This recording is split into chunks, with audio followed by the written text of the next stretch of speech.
ಲಕ್ಷ ಕೋಟಿ ಇವತ್ತು ಸಾಲ ಮಾಡಿದ್ರಿ. ಈ ದೇಶಕ್ಕೆ ಸ್ವಾತಂತ್ರ್ಯ ಬಂದ ನಂತರ 1947ರಲ್ಲಿ ದೇಶಕ್ಕೆ ಸ್ವಾತಂತ್ರ್ಯ ಬಂದ್ರೆ ಎಲ್ಲ ಮುಖ್ಯಮಂತ್ರಿಗಳು ಮಾಡಿದಂತ ಸಾಲ ಎಷ್ಟು? 5 ಲಕ್ಷ ಕೋಟಿ. 2 ವರ್ಷದಲ್ಲಿ ಈ ಮುಖ್ಯಮಂತ್ರಿ ಮಾಡಿದಂತ ಸಾಲ ಎಷ್ಟು ಅಂದ್ರೆ 2 ಲಕ್ಷ ಕೋಟಿ. 2 ಲಕ್ಷ ಕೋಟಿ ಸಾಲ ಮಾಡಿದನ. 2 ಲಕ್ಷ ಕೋಟಿ ಸಾಲ ಮಾಡಿದ್ರೆ ನಮ್ಮೆಲ್ಲರ ತಲೆ ಮೇಲೆ ಎಷ್ಟು ಸಾಲನ ಸಂಘದ ಹೊರಗಿದೆ ಅಂದ್ರೆ ಸುಮಾರು 1.5 ಲಕ್ಷ ನಾವೆಲ್ಲರೂ ಕೂಡ ಸಾಲವನ್ನು ಕಟ್ಟಬೇಕಾಗಿದೆ. ಅದಕ್ಕೋಸ್ಕರವಾಗಿ ಭಾರತೀಯ ಜನತಾ ಪಾರ್ಟಿ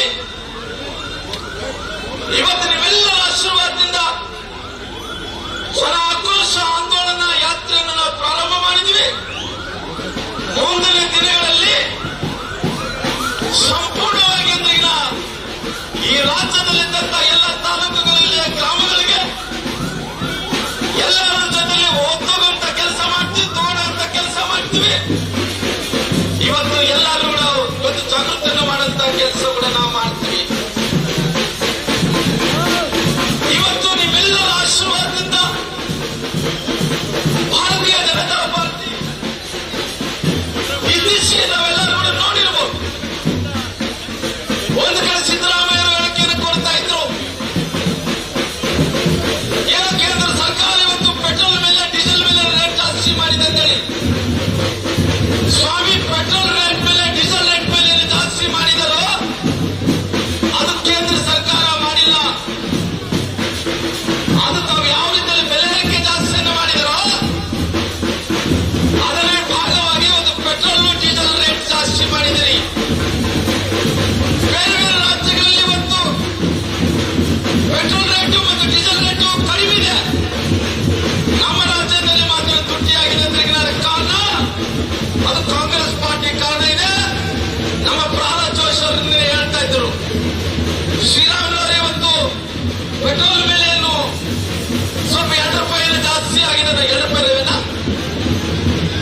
ಪೆಟ್ರೋಲ್ ಮೇಲೆ ಏನಿವತ್ತು ಪೆಟ್ರೋಲ್ ಮೇಲೆ ಜಾಸ್ತಿ ಆಗಿದೆ ಅಂತೇಳಿ ಕಾಂಗ್ರೆಸ್ ಅವರು ಏನು ಆರೋಪ ಮಾಡ್ತಾ ಇದ್ದಾರೋ ಅದು ಯಾರು ಕೂಡ ಇಲ್ಲಿ ನಿಂತಂತವ್ರು ಇಲ್ಲಿ ಕುಂತಂತವ್ರು ಎಲ್ಲರೂ ಕೂಡ ತಿಳಿಸ್ರಿ. ನಮ್ಮ ಮೇಲೆ ಏನು ಪೆಟ್ರೋಲ್ ರೇಟ್ ಅವತ್ತಿತ್ತೋ ಇವತ್ತು ಕೂಡ ಅದೇ ರೇಟ್ ಇದೆ. ಪೆಟ್ರೋಲ್ ಜಾಸ್ತಿ ರೇಟ್ ಮಾಡಿರೋಂಥದ್ದು ನಮ್ಮ ಮೇಲೆ ಹೊರೆ ಅಲ್ಲ, ಅದು ಕಂಪನಿಗಳ ಮೇಲೆ ಪೆಟ್ರೋಲ್ ನಮ್ಗೆ ಏನು ಕೊಡ್ತಾರೋ ಆ ಕಂಪನಿಗಳ ಮೇಲೆ 2 ರೂಪಾಯಿ ಜಾಸ್ತಿ ಮಾಡಿ ನಮ್ಮೆಲ್ಲರೂ ಕೂಡ ಯಥಾರ್ಥ ರೀತಿಯಲ್ಲಿ ಕೊಡ್ತಾ ಇರುವಂತ ಕೆಲಸ ಅದು ಭಾರತೀಯ ಜನತಾ ಪಾರ್ಟಿ ಮಾಡಿದೆ. ಅದಕ್ಕೋಸ್ಕರವಾಗಿ ಮುಂದಿನ ದಿನಗಳಲ್ಲಿ ಭಾರತೀಯ ಜನತಾ ಪಾರ್ಟಿ ದೊಡ್ಡ ಮಟ್ಟದಲ್ಲಿ ಒಂದು ಹೋರಾಟವನ್ನು ತಗೊಂಡೋಗ್ಬೇಕು ಅನ್ನೋ ಕಾರಣದಿಂದ ನಮ್ಮ ವಿರೋಧ ಪಕ್ಷದ ನಾಯಕರು ಆದಂತ ಸನ್ಮಾನ್ಯ ಅಶೋಕ್ ಕಣ್ಣಣ್ಣನವರನ್ನ ನಮ್ಮ ಮಂಡ್ಯ ಜಿಲ್ಲೆ ಜನರ ಪರವಾಗಿ ಅವರಿಗೆ ನಾನು ಸ್ವಾಗತವನ್ನು ಕೂಡ ಕೋರ್ತಾ ಇದ್ದೀನಿ. ಈ ಕರ್ನಾಟಕ ರಾಜ್ಯದ ಉಪಮುಖ್ಯಮಂತ್ರಿಗಳು, ಮಾಜಿ ಉಪಮುಖ್ಯಮಂತ್ರಿಗಳು, ಮಾಜಿ ಮಂತ್ರಿಗಳಾದಂತ ಸನ್ಮಾನ್ಯ ಅಶ್ವಥ್ ನಾರಾಯಣ ಅವರು ಕೂಡ ನಾನು ಸ್ವಾಗತವನ್ನು ಕೋರ್ತಾ ಇದ್ದೀನಿ. ಅದಕ್ಕೋಸ್ಕರವಾಗಿ ಮುಂದಿನ ದಿನಗಳಲ್ಲಿ ಭಾರತೀಯ ಜನತಾ ಪಾರ್ಟಿ ದೊಡ್ಡ ಮಟ್ಟದಲ್ಲಿ ಹೋರಾಟವನ್ನು ಮಾಡಬೇಕು ಅನ್ನೋ ಕಾರಣದಿಂದ ಇವತ್ತು ಜನಾಕ್ರೋಶನ ಆಂದೋಲನವನ್ನು ನಾವು ಪ್ರಾರಂಭವನ್ನು ಮಾಡಿದ್ವಿ. ಸ್ವಾಮಿ, ನಾನು ಕೇಳ್ತೀನಿ, ಕಾಂಗ್ರೆಸ್ ಅಧಿಕಾರ ಇಲ್ಲದಂತ ಟೈಮಲ್ಲಿ ಅವರು ಬೆಳಗ್ಗೆ ಎದ್ದರೆ ಸಾಕು ಕಾವೇರಿ ಕಾವೇರಿ ಕಾವೇರಿ ಕಾವೇರಿ,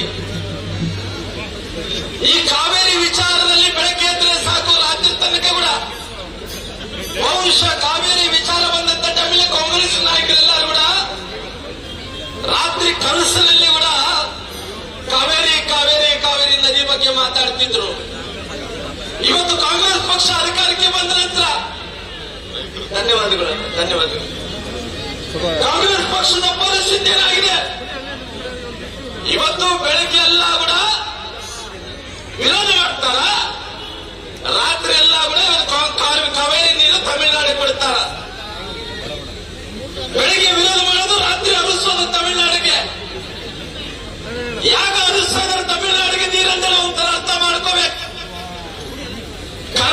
ರಾಜ್ಯದಲ್ಲಿ ಕೂಡ ಕಾಂಗ್ರೆಸ್ಸಿನ ಸರ್ಕಾರ, ಅಲ್ಲಿ ತಮಿಳುನಾಡಿನಲ್ಲಿದ್ದಂತ ಸರ್ಕಾರಗಳದ್ದು ಯುಪಿಎ ಸರ್ಕಾರ ಇರೋ ಕಾರಣ ಅವರು ವಿರೋಧ ಮಾಡಕ್ಕ ಆಗ್ತಾ ಇಲ್ಲ. ಎಲ್ಲ ನೀರನ್ನು ರಾತ್ರಿ ಆದ್ರೆ ಸಾಕು ನೀರನ್ನು ಬಿಡುವಂತ ಕೆಲಸ ಕಾಂಗ್ರೆಸ್ ನಾಯಕರು ಮಾಡ್ತಾ ಇದಾರ.